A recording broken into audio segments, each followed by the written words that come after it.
Okay, welcome everyone to another edition of CrossTalk, a conversation series at the intersection of art and science.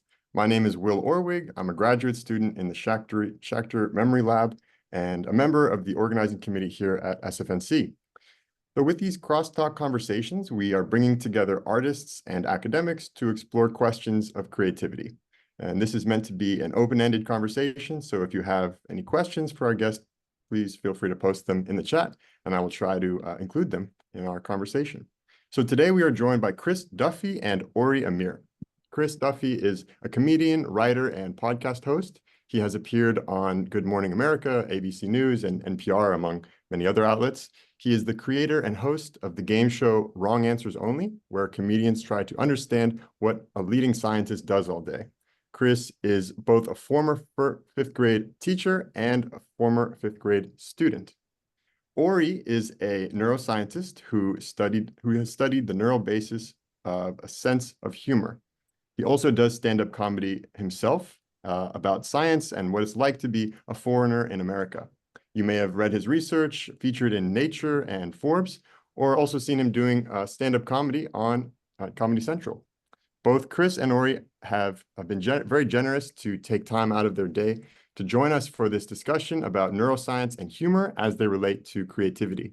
So without further ado, I am very excited to bring on our guests, Chris and Ori. Hello. Thanks so much for having me. Oh, welcome. We're very, very glad to have you here. So just to kick us off, I'll kick this first question to Chris. So how do you go about the process of writing jokes? And do you find that your joke writing follows a process, or do they just occur without rhyme or reason? Yeah, I mean, I think this is it's something that people are always really curious about. So I end up talking to people about it quite a bit. For me, the number one part of writing a joke is actually just noticing something that I think is funny.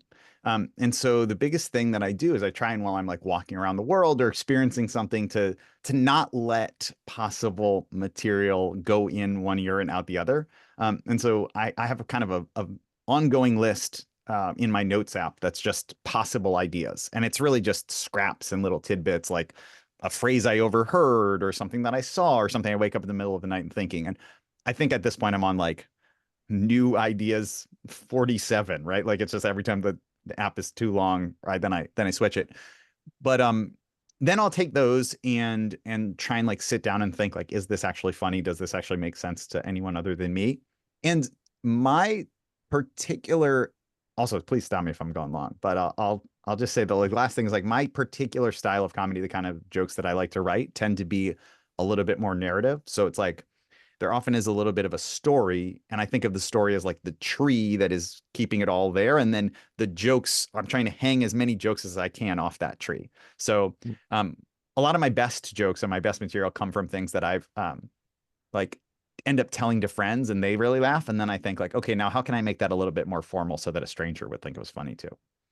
Nice. So kind of out of everyday observations and conversations, you like find bits and pieces. How about Yeah, you, Ori? absolutely. Similar for you, or how does your joke writing process go?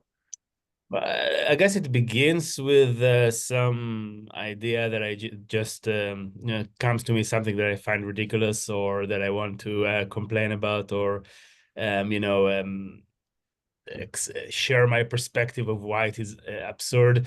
And then I'm basically logically from the seed of the idea, the the comedy or the narrative is logically just constructed logically from it. And now there are many ways of saying a certain things, and you have to experiment with, okay, you can say it this way or that way, but basically it has logic to the structure, and it's, yeah. So, and that also makes it easier to remember sometimes if something is basically you have the whole narrative is just sort of like follow from the premise and so on. Hmm. Yeah, Yeah, and so you can sell some of it is unconscious and some of it is okay, let's experiment with different elements of it. Hmm. just to jump on there too, Will, is I everything Ori said I completely agree with, and it makes me think too that I've several times I've worked in like late night comedy shows, writing jokes for other people, and I do think people are often surprised by how much kind of math there is to comedy, right? Like there very much is a formula of what you do. Like you always want to put the funniest word last. Like you want to end with that. You want to have the premise be as short as possible. You want the turn to come in these ways. And so um, often in like a late night writer's room, there will be 6, 10, 12 people all trying to write different versions of the same joke. And it's not like everyone, I mean, sometimes people have personal attachment to their wording, but often you can just say like, oh, that one is the best because it gets to the place the shortest and it has the sharpest turn from the setup to the punchline. It's for me as an academic, it rings a little bit of like how we go about developing a research project, where you start with some observation or like a gap in the literature, and then you find that idea, but then the way you actually build out the project or develop an experiment and collect data and analyze the data is quite formulaic. So it's not to say that research and comedy are like the same process, but there is a process that we go about sort of developing, and with experience, presumably you get better and better at that process. Totally. So a next question, I'll start with Ori for this. So it seems to me like the same joke can totally sink or swim depending on how it's delivered and like what room you're telling it to. So what do we know about the relationship between timing and that delivery and how we process jokes? Yeah, well, all of the elements, the delivery is important, of course, and it can make a whole difference. And I guess that's obvious. Some jokes work when you read them. Other jokes you have to, combine it with a certain delivery, certain expression, and so on.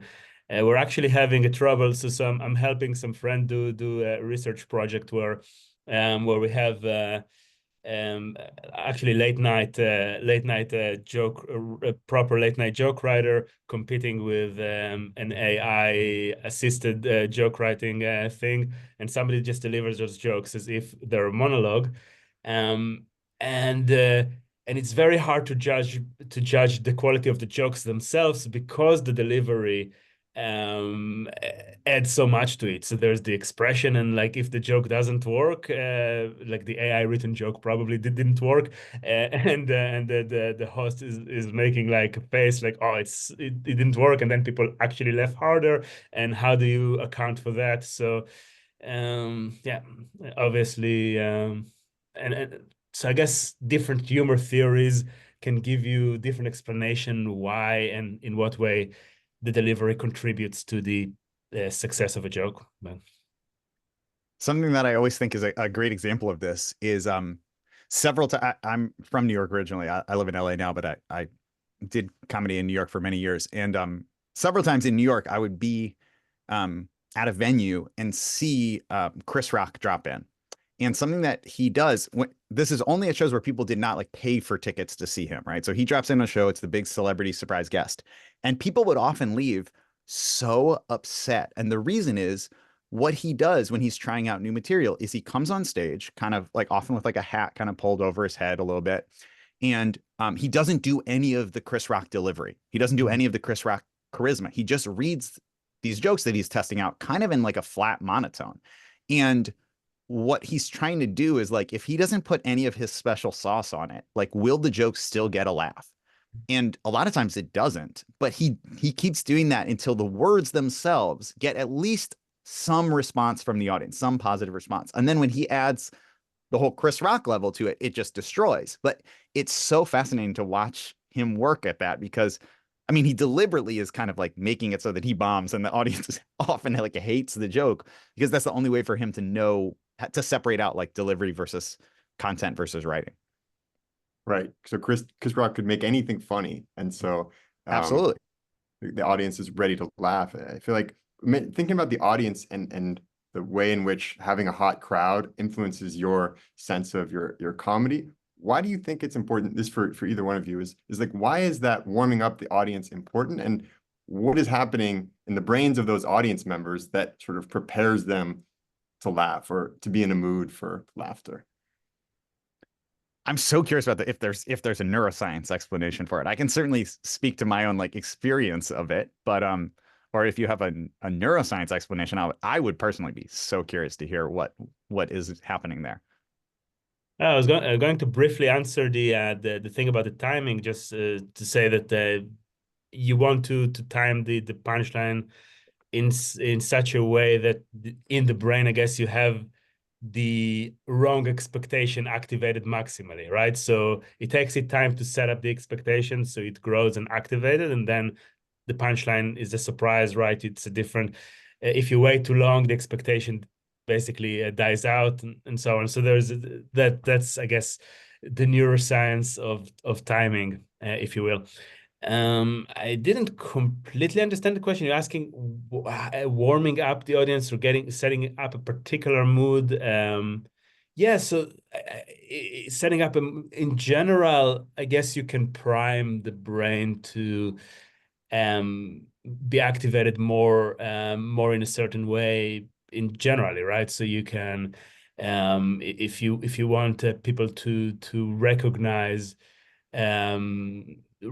your friend if when they come to you in an airport, let's say, if you expect to actually see that person, or in a crowd, wherever, whatever, if you're actually expecting to see that person, you have a date, then you will recognize that person quicker, right? So you have a sort of like the threshold of, or they have like some sort of higher baseline activation of the center of the brain of recognizing that friend. So it's the same with any. So if you're expecting to laugh, if you raise up the the left center of the brain, for lack of a whatever needs to be activated for you to laugh, if you set up the baseline activation a little higher, by expectation or by mood or whatever, yeah, so that's you will be more inclined to laugh. Yeah. There's I want to say a couple things too about this, which is first of all, there's for all I feel like already the people who are kind of in the chat are messaging us, right? People have been like, I'm so excited to laugh. I can't wait to laugh today. And then I do have, I feel like I have to put the caveat on it. There's that famous quote from E.B. White that analyzing humor is like dissecting a frog. Few people are interested and the frog dies of it. So we're doing it. I'm so interested, but we are a little bit like we're poking the dead frog. So there's less, you get less when you talk about why the laughs come or not. But the other thing that I'll say is, like, for me, the whole reason of like having a warm audience, or why that matters to like be in a room full of people who are excited and having fun, is, well, one, that's the joy. That's the fun part of being a comedian, is getting to have that. And oh yes, you know what? I agree. I'm a special group of nerds too, so I feel very much at home. Um, I love someone saying that. I would actually love to dissect a frog. That's a perfect response to what I said. Um, And that would be I fun. I love like being in the room with people and having that. There's this like feeling that I've heard Adam Grant once called like collective effervescence, this like communal joy, and comedy is such a great source of it. So I think that's like a real reason why it's fun, because not only as the performer getting the laughs, but being in the room and like looking around and realizing we're all laughing at the same thing. Especially right now, right? Like coming only a few years out of having to like not have social gatherings like that, it feels really special. But the other part is, I think comedy is a little bit unique as an art form, because at least stand-up comedy is like defined by the audience reaction. I'm friends with a really fantastic comedian, Mike Kaplan, and one of Mike Kaplan's jokes that he says, which I think about all the time, is he says to the audience, "You actually decide what I'm doing. If you laugh, it's a joke, and if you don't laugh, it's a poem. So either way, I'm saying my thoughts, and you just get to decide which category they go into." And I think that really, I think that really tracks for me. Is like it's cool that there's this thing that's built collectively. That's not just the one artist. It's decided on by the community of people in the room. Yeah, I like that. And so it raises for me this question about, we have this definition of creativity, which is that in order for something to be creative, an idea to be creative, it needs to be novel and effective. So novelty, it would seem, is we can kind of agree on what coming up with a new joke is. If someone else has already told it, it's not original. So we know it's got to be original, but then effectiveness in terms of a joke, in terms of comedy, is laughs equal to it works, it's funny, that's it? And is that the sole metric, or are there other, I don't know, considerations for you as like, oh, maybe it doesn't get a big laugh, but I still like this joke. I think it's important. So how would you quantify, or sort of how do you think about effectiveness when it comes to your jokes? For maybe Personally, I think that's the lowest bar. Hmm. Like it has to get laughs, but like the whole point of the laughs is so that you get them to think about something. So, if you are up on stage and you're not getting laughs, the audience is going to very clearly make you aware that you are not a comedian, or that they are unhappy with you as a comedian. So you have to like do the bare minimum, which is getting the laughs. But that's certainly not where it ends. To me, Hmm. it's like you want to be saying something, you want to be building a point. What is effectiveness is an effective joke, it gets an idea out there in a novel way that also gets a laugh. And then I would say like a good joke is something that you think about later, either because it's so cleverly constructed or because it makes you reevaluate the subject matter. That's like the goal. Hmm. And then, not to get too technical, but it's like, comedians think about like jokes and chunks and then like a set and then an hour. And so like you want to have a good joke that then builds into like a set of related topics that is like a chunk of. So there's I have all my jokes that are about cake. Now that's a cake chunk. And then that gets into like your set that's about food. And then you have an hour that's about like, why do we eat the things we eat? And here's kind of my overarching idea, whether that's just a silly idea or something that's a little bit more profound. So I think the effectiveness is how does it get you to the broader aim of of saying something in that whole Hmm. arc. Interesting.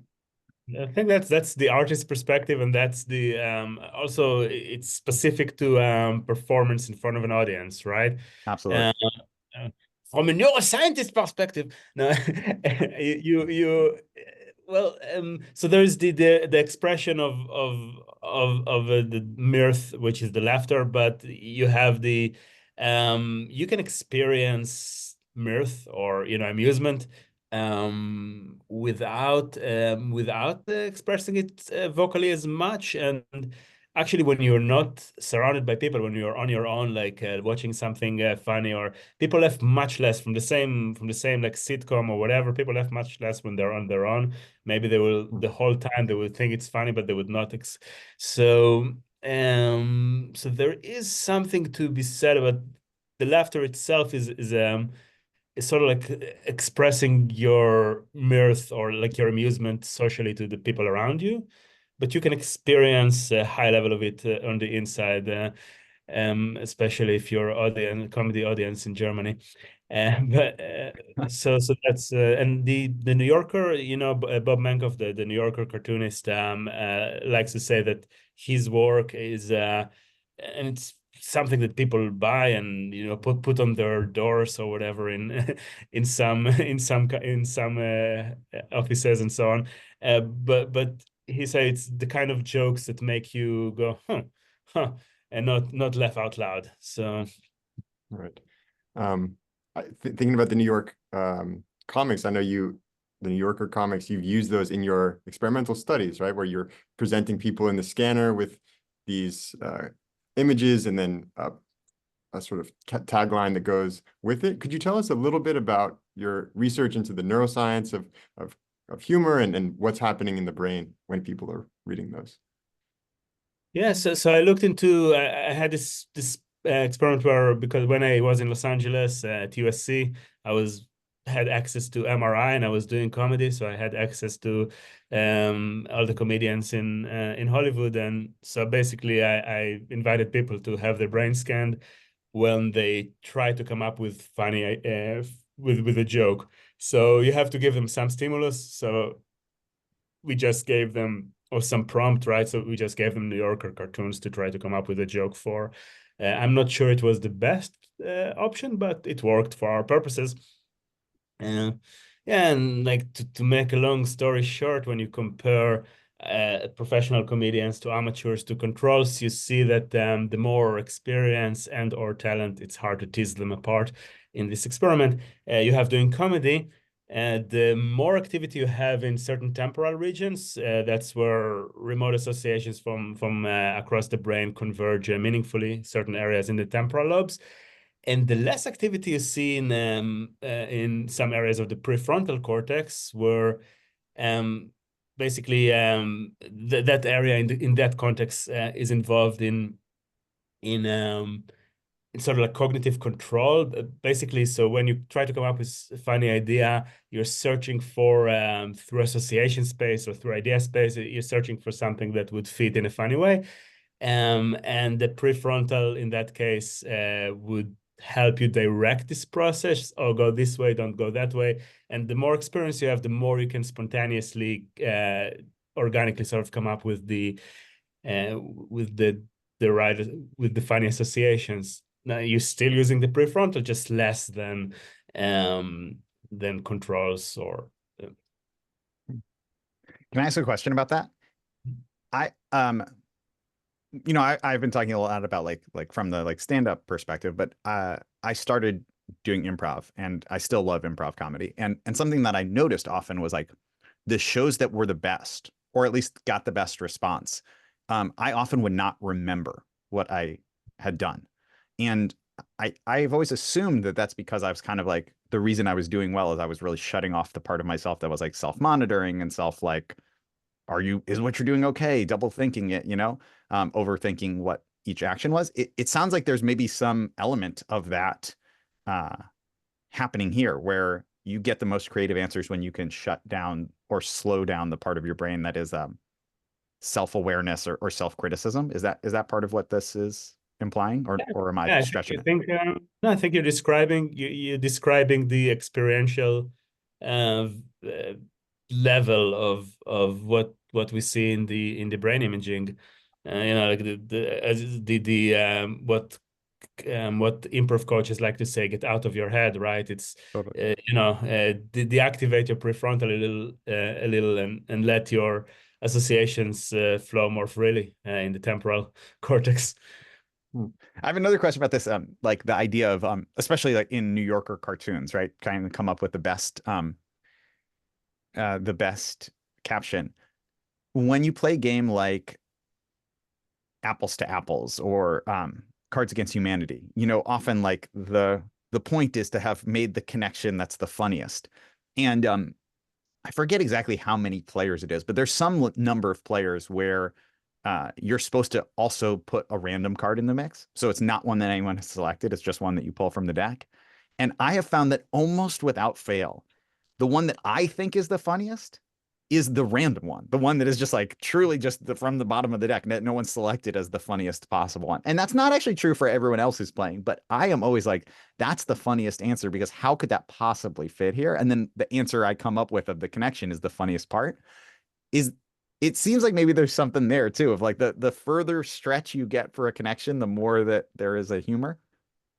Yeah, maybe you're desensitized to like standard comedy at this point, and you're looking for a higher dose of whatever. Oh, it's certainly good. I mean, this is not my joke. There's a very old joke about comedy writers that's like, how do you make a regular person laugh? You have your character slip on a banana peel and fall. How do you make a comedy writer laugh? You have the person slip on a banana peel, fall down a flight of stairs, and die. And it's like, yeah, that is kind of true. I get why a regular person might be horrified by that, but the room full of comedy writers is like, yeah, that's better. Yeah. I mean, to me, oh, sorry, go ahead. Or Do you have a favorite theory about humor, or do you follow humor theories, or you think like, oh, that theory might actually captures the essence of what is I don't know, the necessary and sufficient elements of making something funny, or do you think that a lot of these theories may explain some kinds of humor, but don't generalize to everything? Yeah, I'm actually writing this book right now that's for the general audience. It's not at all an academic book. I'm not an academic, but it's about humor and like how you can laugh more. And so I've been doing a lot of interviews with theory of humor people, and I think I'm a little bit more in the latter, right? Like that it's everyone captures some, every theory captures some, but leaves some on the table. But I think the one that kind of makes the two that both resonate with me are the idea of humor as kind of like a riddle that is being solved. So it's like it's a test of whether you have the key that can unlock this riddle, and that if you do, then it means that we both have some sort of shared cultural understanding or shared idea. Because I do think that like when you're laughing really hard, you're like, oh, that's so true. That like people say that so often. Oh, that's so true. Or yes, I'm exactly like that. I never thought of that. And I think that kind of like click of, oh, you solved the riddle of why these things work makes sense. It also to me answers something that I think is really fascinating about humor, which is that everyone kind of knows when someone is fake laughing. And that apparently that's true across culture, that like we're very sensitive to you're not actually laughing. Like that's a fake laugh. And I think the idea of, oh, you're trying to trick me, you don't actually have the key to my riddle, makes a lot of sense to me.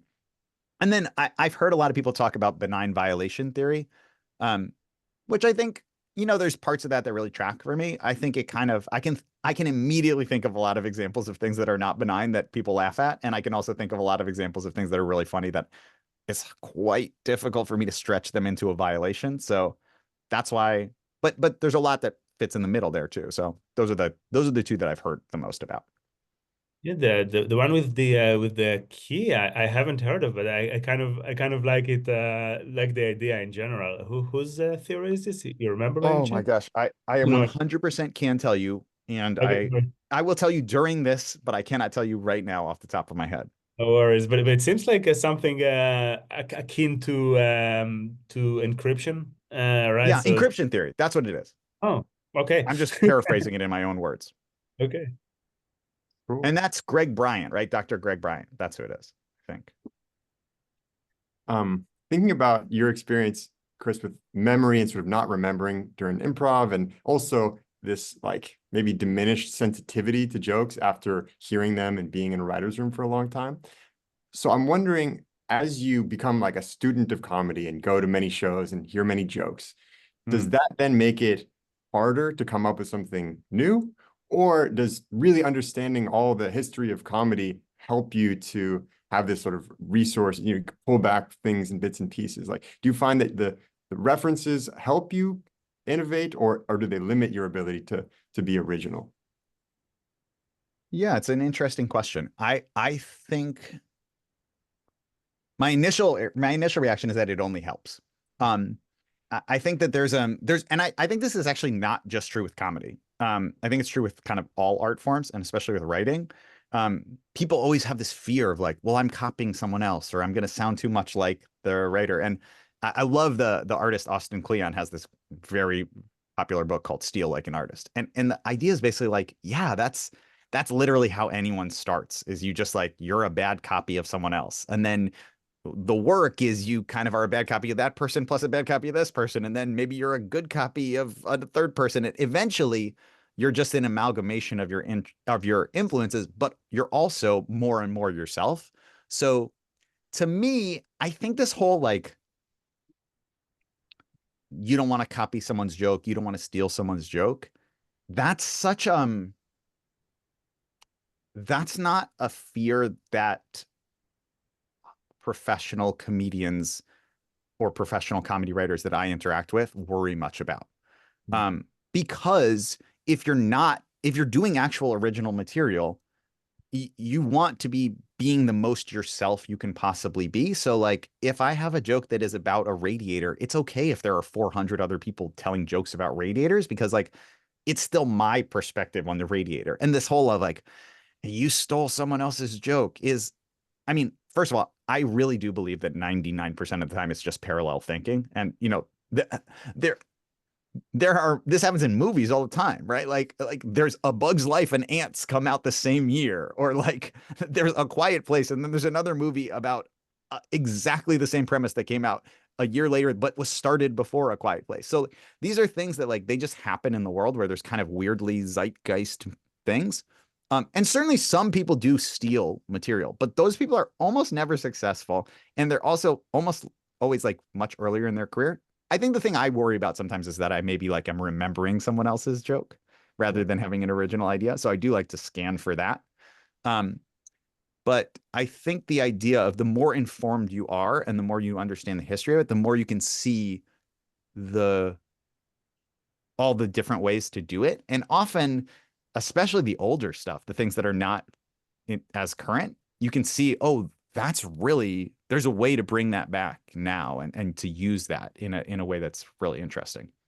Hmm. I'll also just say last thing about that is um as a person who writes TV and movie scripts too, like literally one of the best ways you can come up with like an idea for a movie is take another movie that you like and then put it in a different setting, right? Like Alien is what if there was a haunted house in space? That's Alien, right? Like you love the movie Speed. Like what if there was a bomb on a bus? You could be like, okay, what if there is a bomb on a bicycle? Again, that's a stupid idea, but like it's a whole different movie. And Yeah. and it's not like you stole the idea. No, like that is its own idea. It's influenced by the other one. And as long as you're not word for word plagiarizing something, I think inherently you're making something new. Yeah, I agree. So for Ori, a question that I've wondered about is personality traits that seem to go with comedians. So do you find that there are certain types of people that tend to gravitate towards comedy? And if so, what are those sort of features of personality?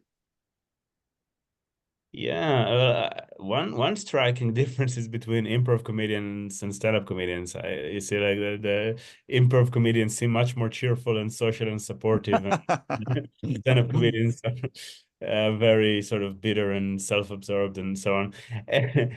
Um, that's just impression, not a scientific. It's not my scientific opinion, just my. Um, yeah, there've been some studies about the personality traits of stand-up comedians. I don't know how much I trust what. It seems like like successful comedians tend to be more like highly intelligent, but I guess successful many things do. Uh, That's a good point. That's interesting. um, yeah. Yeah, otherwise, I used to know how to answer this question better. I taught a psychology of humor class a few years ago, but I've forgotten a bunch of the stuff about personality. So, Oh, that's no worries. I mean, but building off of that, the idea that in creativity we have this sense of like the tortured artist, that someone needs to suffer in order to create really, lasting and impactful artwork. Now, I'm not sure I necessarily believe that, but with comedians, there does seem to be a certain kind of like morose, like depressed, oh, everything's gone wrong for, do you think that in like the persona of the stand-up comedian that there is that sense of sort of having to go through difficulties or embarrassing moments in order to have a story to tell, or is that not the case? I would think yes, from personal experience and intuition. Um, from the science about it seem to be quite mixed. So there doesn't seem to be more depression among comedians than among others, according to people who try to, run the statistics on that. When you're surrounded by comedians in the back seats in the comedy store, you feel a level of depression to an extent, but yeah, but maybe that's just depression because of the difficulty of the making it in the Yeah, true. I've always disagreed with this. I've always thought that this is like a big myth. And I think that part of that is like, there's a very clear, or at least there has been for many years, a very clear like cultural idea of who a stand-up comedian is supposed to be and what they're supposed to look like and what they talk about and what they feel. And I think that one of the great parts, especially of the last few years, right, the proliferation during the pandemic lockdowns and after, as like a lot of people kind of blew up on social media, and then they now are filling arenas and stadiums and touring huge theaters all over the country. Um, it's a much more diverse group of people who are the headliners right now than even when I started, right? Like, and certainly then if you look at like the 1980s, right? But the types of comedy that is out there, the variety of what it can look like and what it can be and how it pushes the form is really broad. And so I think that like the idea of who a comedian is kind of it's lagging way behind who actual comedians are. Um, but I also think that there's this piece that people kind of misinterpret, which is that loosely, one way that you could kind of say, like, you could teach someone how to write a joke or how to connect with an audience would be to say, like, you take an idea and then you put an attitude on top of it, right? So, like, it's hot outside. That's just like kind of a straight fact, right? Like, but then if you say, like, I hate how hot it is outside, you're a lot closer to a joke by just putting the attitude on. Mhm. And one of the hardest attitudes to get people to laugh at is, I'm so happy that it's hot outside.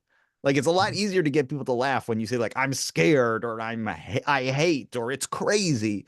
If you're like, I'm so happy and this is great, that is a much harder world to start getting people laughing at. So I think just functionally, comedians tend to often voice their gripes, and that I think then lets people think that that's what they're like as humans as well. And I think that there's a big I think there's a space. And the reason why happiness I think is not funny, but negative emotions can be, which is a great question here, is I think it's because one of the things that's hard about comedy and that we want is a person to be really vulnerable, right? Yeah. We want them to be vulnerable and also really honest. So like, I am a disgusting, gross little pervert is like that. When someone says that, you're like, okay, that is interesting. People don't often say that. I'm kind of curious to hear that. And there's something kind of funny about you saying it to a group of people. Whereas if you say, like, I am happy and well adjusted and I make a lot of money and people like me, people are kind of like, that's not Boo. all that vulnerable. And also now I kind of hate you because like I'm jealous of you a little bit. Like the clown isn't supposed to be the person that you're like jealous of. They're supposed to say the things where you're like, that is true, but I wouldn't say it to a group of strangers. Right. Right. So that leads me to like the primal, there seems to be something very fundamental about comedy, and it goes back many years in humans. And I'm wondering, for either of you, do we know any examples of humor in animals and how comedy or laughter works in animals other than humans? I've heard of some. Tell me. I interviewed Robert Provine before he passed away, one of the like kind of classic humor researchers. He wrote a book that's called Laughter. And he said that chimpanzees and monkeys, like he thinks the oldest joke is I'm gonna get you. And that like I'm gonna get you, I'm gonna tickle you, I'm gonna get you. Like I have a baby right now. He's just under a year and he laughs all the time at like just chasing him, just coming close. And apparently that is also how I could make a chimpanzee laugh right before it like ripped my arms off and killed me with them. But that's what I've heard. And also an interesting thing, and please fact check me on this, but I've heard that the way chimpanzees laugh is we laugh by like breathing out, like ha ha ha, and they laugh by breathing in, like which is Like kind of just Yakov. like a fun inverse laugh and terrifying. I think Yakov Smirnov laughs like this. Yeah. Yeah, I don't have a personal experience making chimpanzees laugh, but I heard the same thing, and I heard that there's some claims that you can make rats laugh by tickling them a certain way. I, I've seen some videos of that and it looked convincing, but yeah. Yeah. The I have the deepest empathy for the research assistants who were forced to tickle rats all different ways until they made the rats laugh. What a nightmare of a way to get your PhD. You can find worse jobs. Oh, I'm sure you can. I'm sure there are way worse lab jobs out there. Like another observation is that laughter seems to be contagious. So, you hear other people laughing and you're more inclined.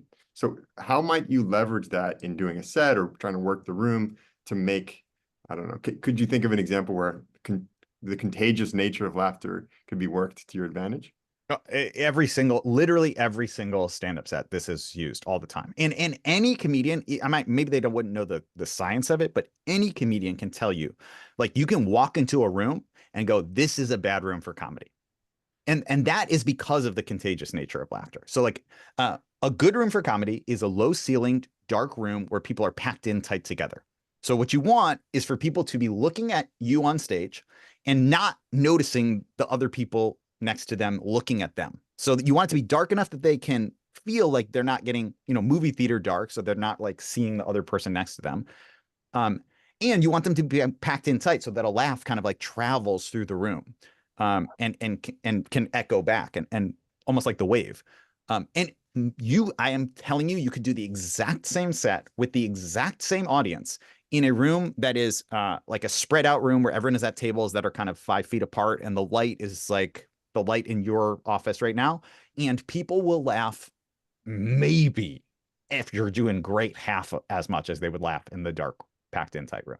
So that contagiousness is fundamental. And I've many times, like one time I was on a festival show, and the person before me was the great comedian Todd Glass, and he spent like almost his whole 15 minutes fixing the room. Like, what a gift. I mean, the people were laughing so hard because he was just yelling about how badly the room was set up, but it was such a gift to everyone on the set after him, because everyone on the set list after him, because he was just like, you people are too far away.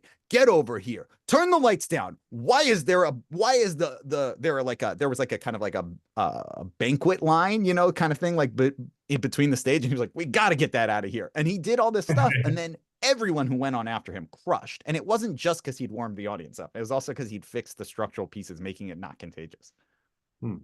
That's interesting. That's very, very cool. And I'm sure you appreciated him. I'll think about that for the rest of my life. That was like 15 years ago. And I'm still like, that guy is a great guy. Nice. So going back to the neuroscience for a bit, Ori, a question for you is just like, what do you think are the big unanswered questions about the neuroscience of humor? It's like, what if you could design a study, or like what would be the thing that you're most curious about that hasn't been addressed yet? Well, I guess the things that were not addressed are things that are difficult to study with MRI or EEG. So what you really want to do is to be able to decode the activation and to understand the nature of the information that is represented.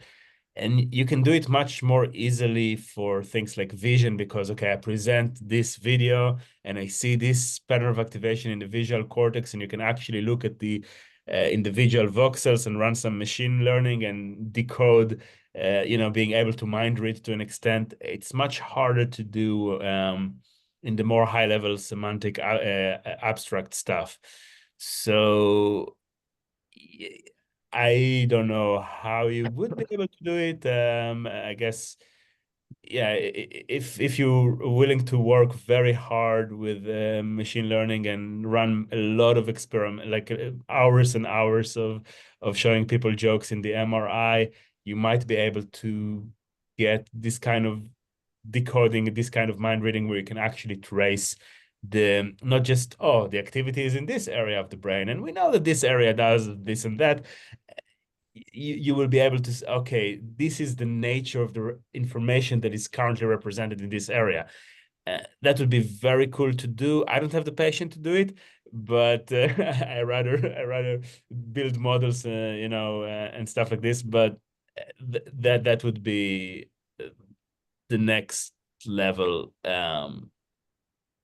stuff. Another thing you can do is to zap the I was about to participate in this kind of study in collaboration with UCLA professor. We were going to you're familiar with TSM, where you basically zap the brain in a certain area, and you disrupt the activity in that area. So you can only do it with areas that are close to the surface of the skull, of course, but there's enough of those, and we wanted to see if you can make somebody more or less funny based on, if you disturb a particular area that seems to be involved in the process. So that's something to do. I almost did it, but then COVID came, and it didn't work out. But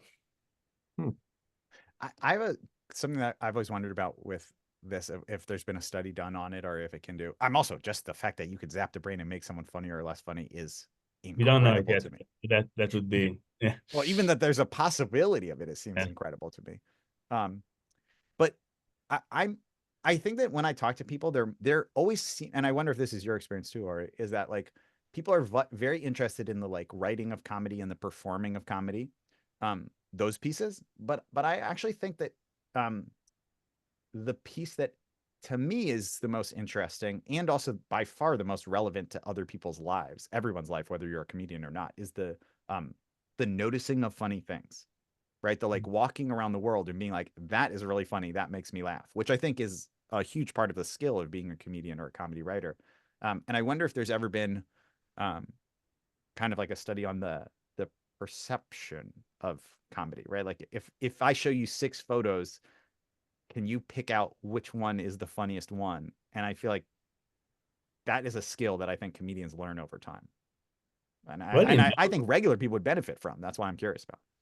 I actually collected the data that can have the answer to it, and I will analyze it next month.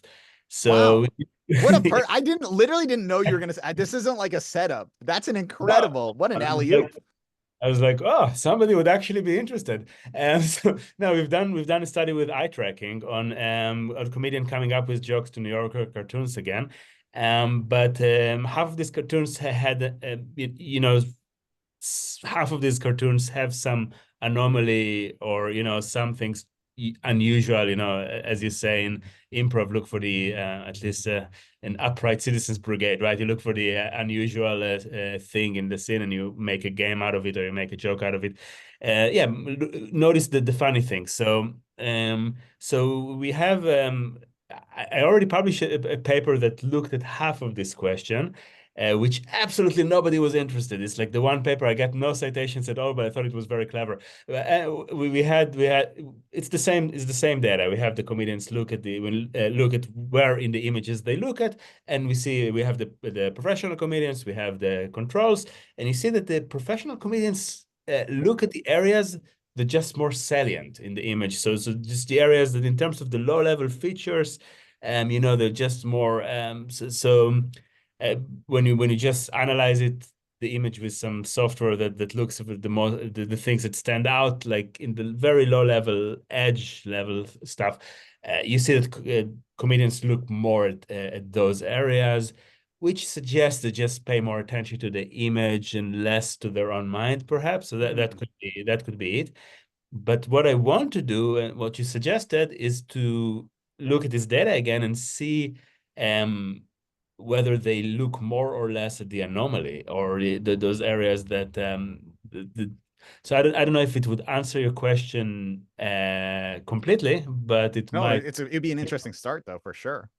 It Yeah. also makes me, there have been a few questions in the chat about like humor as for teaching or humor and creativity and humor in health. I think it's interesting because to me, this is kind of the piece that maybe applies to all of them, that answers all of those questions, is the how do you take the world as it is and how do you see the thing that then can be spun into humor? Because I'm skeptical of the idea that like humor's the best medicine. It's like, what, penicillin is a pretty good medicine. I would if my doctor said to me humor is the best medicine, I'd be like, I'm gonna find a new doctor.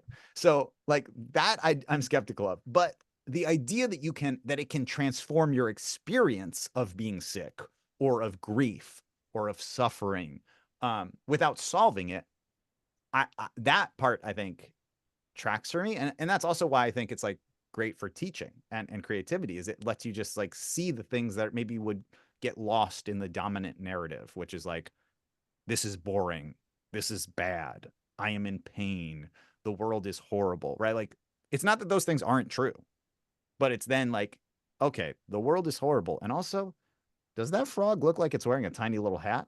That's hilarious. Oh, I'm not denying that we're in a nuclear wasteland right now, but like somehow a little hat blew on that frog. Like that's the kind of stuff where I think, at least for me, I think that's like the tool of humor and comedy, is to be able to see that, you know? And to be able to Yeah. really release tension in that way, to like just like puncture the self-seriousness and the tension. And Yeah, and that, that hmm, yeah, go ahead. just on the idea of education and teaching as well, because both of you have experience as educators, and I wonder, how do you sort of use comedy in your teaching to engage with people and keep people sort of interested, but also you're not doing stand-up, you need to cover material. So how do you sort of selectively use jokes and I comedy just do stand up the whole class. Reject the premise. That is what I do. What you just said, of course you wouldn't do that because that would be a bad choice. That is what I do. That's really hilarious. Nice. I think my answer is that like humor, comedy, right? Comedy is you performing or writing, but humor is often about finding the something funny that someone else is doing and paying really close attention to them and drawing it out. And often the funniest thing you can do is to listen really close to something someone said and then say it again later on to them, right? Like, Will, you were talking, you told me like your passion for, oh my God, you know, I actually love having a new pair of socks on. And then we're walking. It's hours later, you step in a puddle and I go, Will, you are about to have your dreams come true because when you get home, you're going to put a new pair of socks on. And you laugh because it's just like, that was paying close attention. For me, I mean, I worked in an elementary school, but like, that's what kids crave, especially kids that age. And I kind of think adults of all age crave like close attention, being heard and seen, and then the like delight of it being pulled back in later on.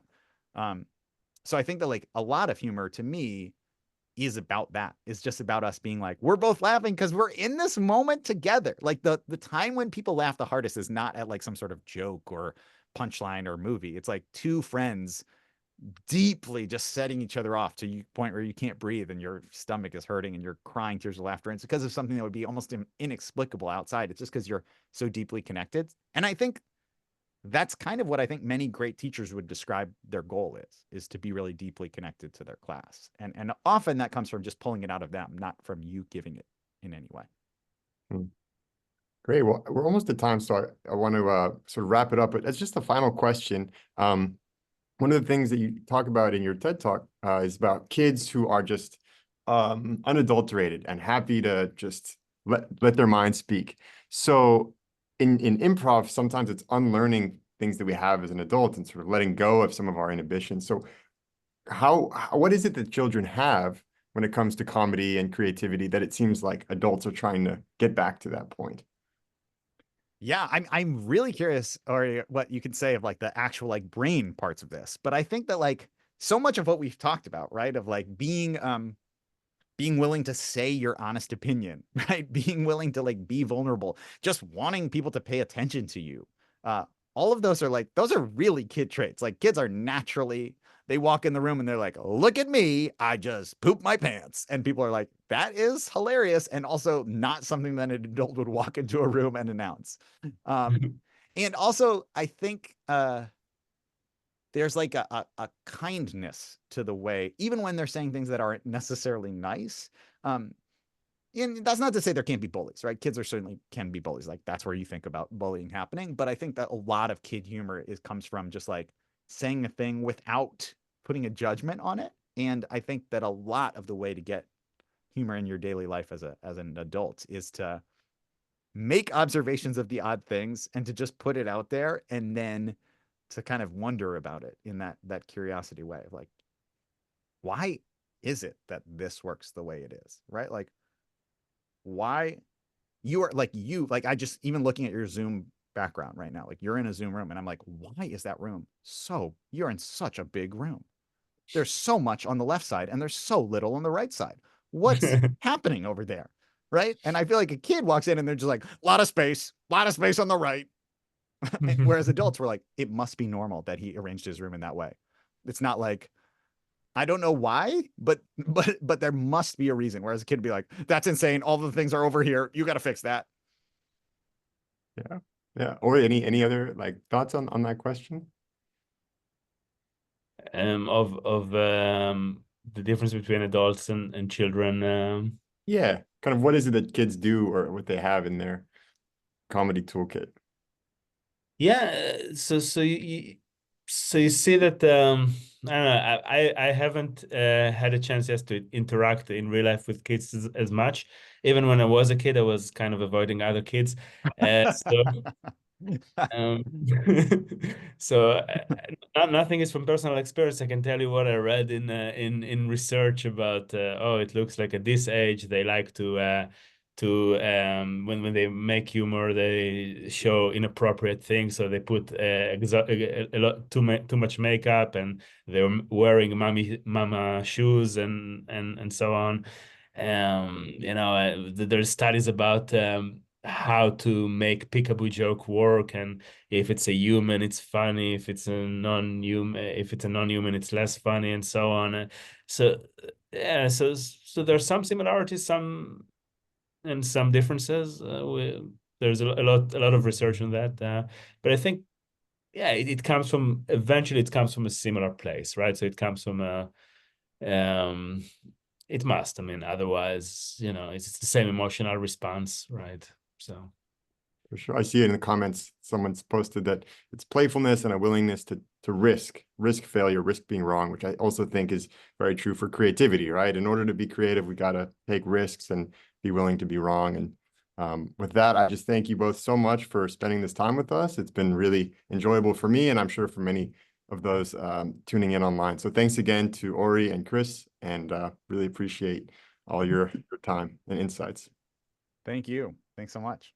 Yeah. Have a good afternoon.